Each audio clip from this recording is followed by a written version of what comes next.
Attorney General William Barr issued a letter summarizing the Mueller report and hastily clearing Trump. The House isn't going to let that stand. On Sunday, Trump's hand-picked Attorney General William Barr released a letter outlining his review of Special Counsel Robert Mueller's report. The letter contains very little from Mueller, but a great deal of spin from Barr. While the White House tries to paint this as a victory, the House will be working on getting to the truth. It's impossible to make any judgments about the actual report, as Barr's letter contains only 5 very brief quotations from the report itself. Instead, the letter is mostly Barr's discussion of the report. And where the obstruction of justice question is concerned, the letter is nothing but Barr's conclusions. Rather than make a prosecutorial decision, Barr noted, the special counsel laid out evidence both in favor of and opposed to the conclusion that Trump obstructed justice. However, in one of the very few quotations Barr provided from the actual report, Mueller stated, while this report does not conclude that the president committed a crime,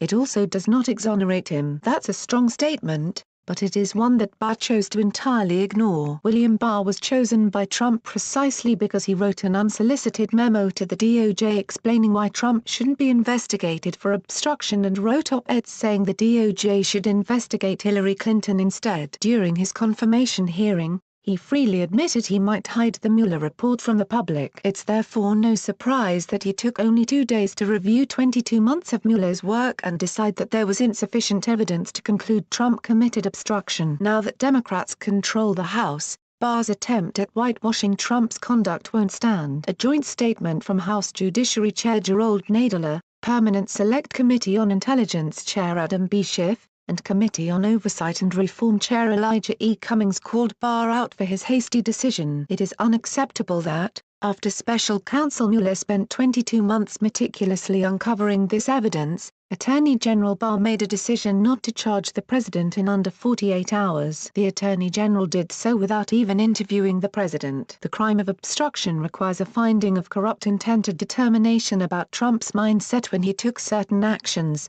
such as firing James Comey. Did Trump intend, in that moment, to prevent an investigation into Michael Flynn? Did Trump dangle a pardon in front of Michael Cohen in the hopes Cohen would not flip? These are things that can only be answered by interviewing Trump. Because Barr cleared Trump in such a swift and slapdash fashion, Nadler is now planning on having Barr testify before the House Judiciary Committee. Nadler, Schiff, and Cummings' joint statement notes that Barr's interpretation of the facts uncovered by Mueller may very well be partisan, and the shortcomings in today's letter are the very reason our nation has a system of separation of powers. William Barr is providing cover for Trump. Under Republican control, the House did too. But those days are over, and Barr will now be forced to explain his actions. It's about time.